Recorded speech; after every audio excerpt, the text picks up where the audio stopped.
Hello everyone. For today's video, I'm going to be talking about the essay of The Sound of Music, a film for all generations by me.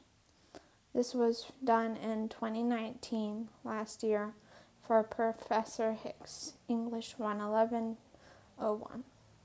Since the creation of the first movie camera, millions of movies have been made. Over the years, some people have even made a career out of rating or reviewing these movies, young and old.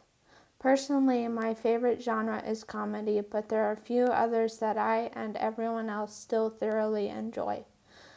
Some movies that most gentlemen have seen are Titanic, E.T., The Extraterrestrial, The Wizard of Oz, Star Wars, Episode IV, A New Hope, and The Lord of the Rings. One of those such films that I would enjoy would be The Sound of Music, starring Julie Andrews. As the quick summary goes, it is based in finding the silver lining in dark times, and in some cases the lining can be music itself. The criteria I will be using are movie quality, music, cinematography, storyline, editor, production design, and sound. To go more in depth, The Sound of Music is placed in the time before World War II. It was made, ironically, after World War II in the year 1965. The director is Robert Wise. This movie is the third highest grossing film of all time in Canada and the United States, with 142,415,400 admissions. In the point of view of the movie quality, sadly, as it was made in 1965, is not up to today's par. However, as most movies of the past do, this cinematography of the film is pretty good, especially for the time. Storyline-wise, the story of this movie is quite excellent and very enthralling. Editing is a critical tool for movie making, and in the case of the aforementioned film, it is not noticeably bad or good, which means that the editor did a simply outstanding job. As for production design, a good portion of the movie is outside, so nothing can be said there. For the other portions of the movie, the props and such are definitely extravagant. Sound is an important part of the movie besides silent films, of course. Therefore,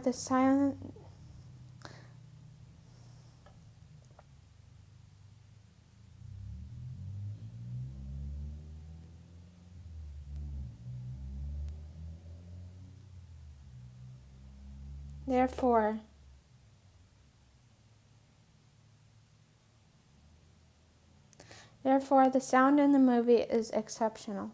If all of that itself does not persuade you, take the fact that it won 5 Oscars, including Best Picture, according to the magazine The Guardian. For the summary of the actual movie, it goes something like this. Based on the memoir of the story of the Trapp family of singers by Maria von Trapp, the film is about a young Austrian novitiate, the period or state of being a novice in Salzburg, Austria, in 1938, who was sent to the villa of a retired naval officer and a widow to be governess to 7 children. After bringing love and music into the lives of the family, she marries the officer, and together with the children find a way to survive the loss of their homeland to the Nazis. The most exciting part of the film is the long-awaited moment when Maria and the captain finally recognize their love for one another. Is a fan favorite for many. The scene takes place in the gazebo, and the two sing one of 2 songs specifically written by Rodgers for the film Something Good. Maria believes that she must have done something good in her past to deserve such love.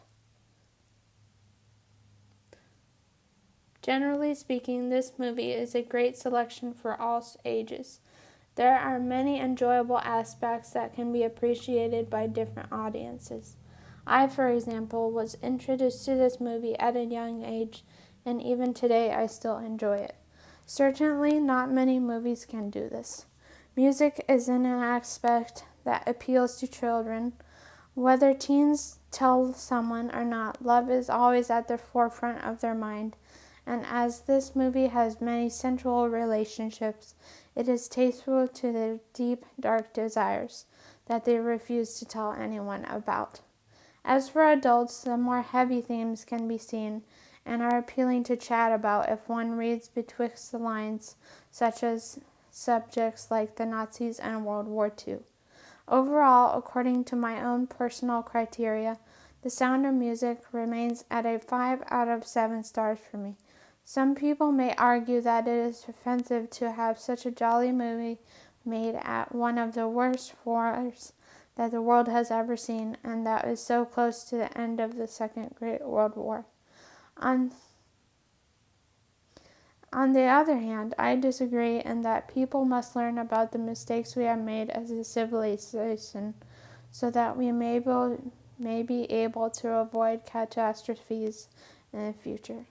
Also, folks say that it is not right to continue happily after such a drastic change has occurred.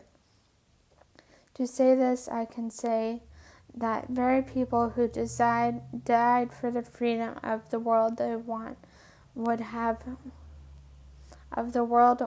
wanted exactly this. As selfless as they are and continue to be even today, they want nothing more for us than to be happy and live a life to the fullest without regrets. In the memory of the great generation, I believe we should educate posterity and show them the right way society should be and to govern them with a firm, calm hand. Thanks for watching.